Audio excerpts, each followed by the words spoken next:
Hello everybody, I'm KC, and welcome to another edition of Let's Talk About. Today, let's talk about the latest episode of My Little Pony Friendship is Magic, Crusaders of the Lost Mark. So, this is just a quick filler episode with the Cutie Mark Crusaders helping Pipsqueak win a school election. Yep, that's it. It's a cute episode and all, but that's it. Nothing of any major significance happens or anything. Yeah, okay, you all know what happened. I think this episode took everyone by storm and how important it turned out to be. But before we get to the really, really big stuff, let's go over a couple other things. The first thing that surprised me is that this is a musical episode. So, is this going to be a thing now? Having every season include a musical episode? Not that I'm complaining. I'm a huge Broadway fan, so I love all the musical episodes. The songs are all nice, though I get the feeling some people will say most of them sound the same. I can definitely see that, but it didn't bother me like I think it might bother some other people. All the songs are very well performed too. Turns out Diamond Tiara's voice actress is a really good singer, and is able to carry the only solo song in the episode. A lot of the other songs are performed by the CMC together, and they sound great, particularly when they harmonize. Yes, the same group that performed everyone's least favorite song back in Season 1 is carrying an entire musical episode very well. Pipsqueak remains adorable and deserves more screen time, Cheerilee's face here is priceless, blah blah blah, let's get to the good stuff. This episode has been called Magical Mystery Cure for the CMC, something I can definitely see. This is a musical episode that uses music to convey almost every emotional moment in the episode, while moving the plot a bit quicker than a regular episode would allow, which is something this episode really needed to do. The first big surprise in the plot is that Pip runs for class president against Diamond Tiara, and wins, in the first half of the episode. When Diamond Tiara finds out she was the only pony who voted for her, she wonders why Silverspoon didn't vote for her, leading to one of the most cathartic moments in the series. Silverspoon calls her out.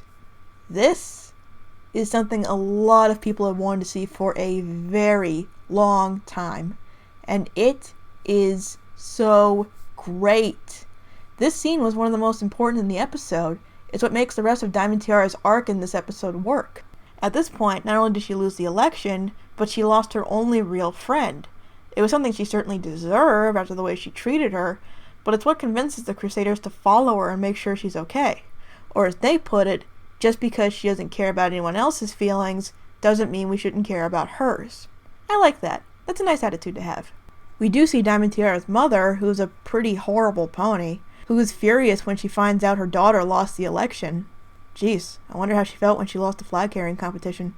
Much like with Principal Cinch in the latest Equestria Girls movie, Spoiled Rich has given Diamond Tiara a sense of superiority, that anyone who isn't worthy of living in the highest palaces in Canterlot aren't worth your time. Because of this episode did the impossible. Made me feel bad for Diamond Tiara. She has been one of the most despised characters since the show began, but all it takes is one wonderfully written and performed ballad to change my feelings about her. In fact, we find out she may be jealous of the CMC. They've tried all sorts of things to figure out what their special talents are. Diamond Tiara has probably been told since birth what her family wants her to be, and she probably earned her cutie mark by displaying a talent that matched with those ideals. The difference being is that this is not what she's supposed to be using that talent for. She just doesn't know what else to do with it. It is an interesting idea, showing someone who wants to change but doesn't know any other way to be. And while some people may think she turned good pretty quickly, I think it was well done. It seems like Diamond Tiara has had feelings like this before, but has never really had a reason to think about them. Probably still wouldn't have if the CMC didn't invite her to their clubhouse and talk to her. And she does have doubts about changing throughout the next song. Which is a great song that's well sung, considering the fact that they're singing it while running clear across town. I don't know about you, but I'd be gasping for air by the fourth verse. But it still wraps this arc up well. The fact that the CMC are willing to believe that she can be a better person is pretty admirable. Maybe they should have reformed Discord. They are right about her though, since Diamond Tiara does the right thing and confronts her mother, which is very satisfying. While all of that is wonderful, and is done really well, we now come to the moment that makes this episode so memorable, and why it's called the CMC Magical Mystery Cure. The Cutie Mark Crusaders, after deciding to help others find the true meaning behind their cutie marks, get their cutie marks. What do I even say to this? Well, I could start by saying that it makes sense that they haven't gotten them until now. Who'd have thought the way to get your cutie mark would be to help make Diamond Tiara a better person? I love the idea behind their marks too, of helping other ponies find what their cutie marks mean, or even just finding their cutie marks. Together! It's such a great idea! Kind of a mini version of what the main six do now. Who knows, maybe the CMC will have corresponding journeys with where the map takes the main six. And it is something they are all good at, not only with Diamond Tiara and even Troubleshoes, but even goes as far back as Babsteed. If the CMC hadn't instilled such confidence in her, it may have taken her a lot longer to get her mark. It certainly shows all of us who thought they revealed their destinies 91 episodes ago, but we weren't entirely wrong. Their marks bind them together for one cause, but they also have these mini symbols which are individualized and is a bit closer to what some of the fan guesses were. The ending is touching, beautiful, and like the rest of the episode, satisfying. This episode also does the major game changer story much better than its predecessor.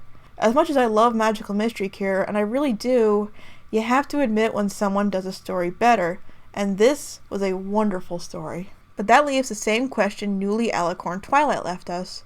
Where do we go from here? Well, that's one of the things that's so great about this show.